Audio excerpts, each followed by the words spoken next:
আসসালামু আলাইকুম। আমি মোহাম্মদ জাহাঙ্গীর আলম। আজকে আমি একটি খুবই গুরুত্বপূর্ণ একটি বিষয় নিয়ে আলোচনা করতে যাচ্ছি। আমরা বেশিরভাগ মানুষ একটি সমস্যার সম্মুখীন হই, যেটাকে বলা হয় প্রোক্রাস্টিনেশন। এখন বলতে পারেন যে প্রোক্রাস্টিনেশন জিনিসটা আসলে কি? আমরা কিন্তু কম বেশি সবাই এই জিনিসটার সাথে পরিচিত, কিন্তু হয়তো আমরা নাম জানি না। আসুন জেনে নেওয়া যাক হোয়াট ইজ প্রোক্রাস্টিনেশন।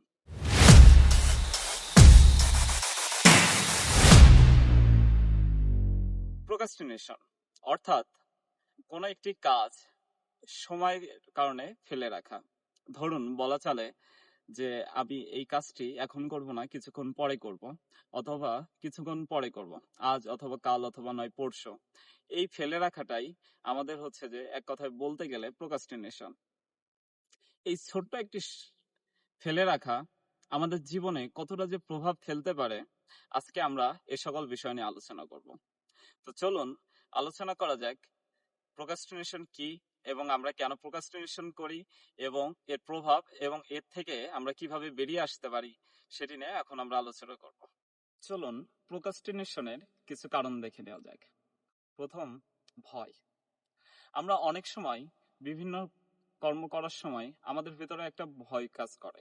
যেমন যে আচ্ছা এই কাজটা আমি যদি করি তাহলে এটাতে হয় আমার ভুল হবে, ভুল হলে অবশ্যই আমি কাজটা কখনোই করতে পারবো না। দ্বিতীয় যদি বলা যায়, ওভার কনফিডেন্স। অনেকে বিভিন্ন কাজ করার সময় নিজেদের ভিতরে অতিরিক্ত আত্মবিশ্বাসের একটা ব্যাপার চলে আসে। আত্মবিশ্বাস ভালো, তবে অতিরিক্ত আত্মবিশ্বাস সবসময় সবকিছুর ক্ষতির কারণ হয়ে দাঁড়ায়। আমরা একটু আসা যাক, যেমন কিছু যদি বাস্তব জীবনের উদাহরণ আমরা দিয়ে থাকি। ধরুন আমার ব্যক্তিগত জীবনের কিছু উদাহরণই আমি দিই। যেমন হঠাৎ করে পড়াশোনা অনেকদিন পরে আমি পড়ার টেবিলে পড়তে বসলাম। পড়তে পড়তে হঠাৎ করে ফেসবুকে নোটিফিকেশন আসলো।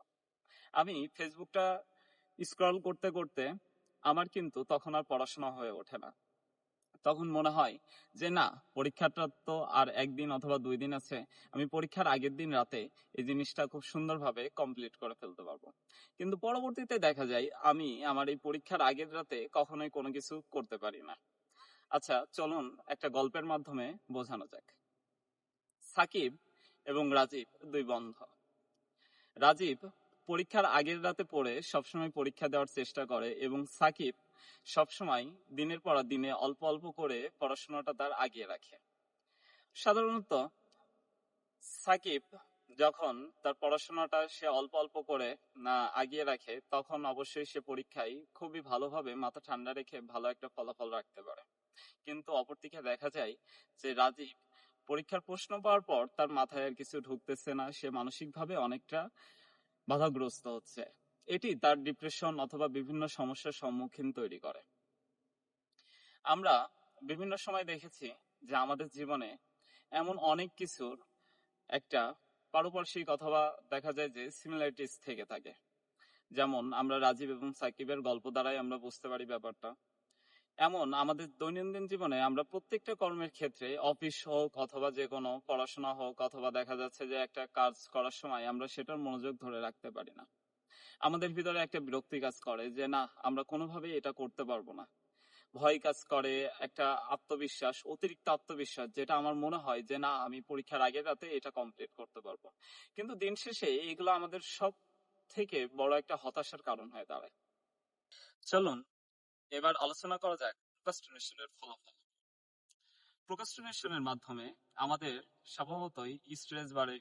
আমরা যে কর্মটা করি সেই কর্ম ফলাফল হিসেবে দেখা যায় যে আমাদের সেই কর্মের গুণগত মানটা কমে যায়, আমাদের শেষ সময়ে তাড়াহুড়ো হয় এবং ওভারঅল আমাদের জীবনে একটা নেতিবাচক খুবই প্রভাব পড়ে।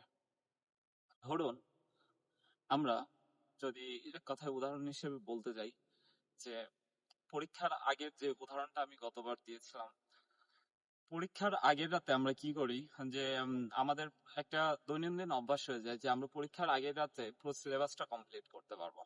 আদৌ কি তা সম্ভব হয়? কখনোই সম্ভব হওয়ার কথাও না।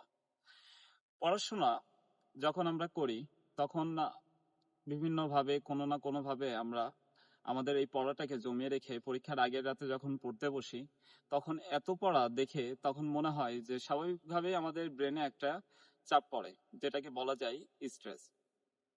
আমরা অথবা অফিসের কোনো একটা কাজ যদি জমিয়ে রাখি যে আমরা একটু পরে করব, দেখা যাচ্ছে যে খুবই একটা ইম্পর্টেন্ট ফাইল রেডির ক্ষেত্রেও যদি কথাটা ধরা হয়, তাহলে দেখা যাচ্ছে যে আমি ফাইলটা হয়তো শেষ সময়ে তাড়াহুড়ো বশত ফাইলটা আমি যে কমপ্লিট করতে পারবো, কিন্তু শেষ সময় দেখা যায় যে আমি যেই ওয়ার্কটা কমপ্লিট করলাম অথবা যে প্রজেক্টটা আমি সাবমিট করলাম, প্রজেক্টের গুণগত মানটা আমি পেলাম না।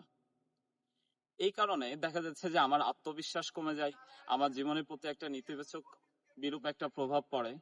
সব মিলিয়ে আমার জীবনটা পুরোটা হতাশাগ্রস্ত হয়। এই জীবনে যদি কখনো নেতিবাচক প্রভাব পড়ে, তাহলে আমরা ভবিষ্যৎ প্রজন্মে আমাদের কখনো কোনো কিছুর সুফল বয়ে আনবে না, এবং আমরা কোনো কর্মক্ষেত্রে নিজেদেরকে সঠিকভাবে গুছিয়ে নিতে পারবো না। চলুন জেনে নেওয়া যাক এটি থেকে বেরিয়ে আসার উপায়। প্রোক্রাস্টিনেশন থেকে বের হওয়া কি আদৌ সম্ভব? আমাদের প্রত্যেকের মনে একটা প্রশ্ন থেকেই যায়। আমরা বিভিন্নভাবে বিভিন্ন মোটিভেটেড ভিডিও প্লাস বিভিন্নভাবে অনলাইন আর্টিকেল পড়ে নিজেদেরকে কিছু সময়ের জন্য হয়তো বের অথবা দূরে রাখতে পারি, কিন্তু পার্মানেন্টলি কিভাবে সম্ভব? পার্মানেন্টলি সম্ভব। কিভাবে সম্ভব? নিজেদের মাধ্যমেই সম্ভব।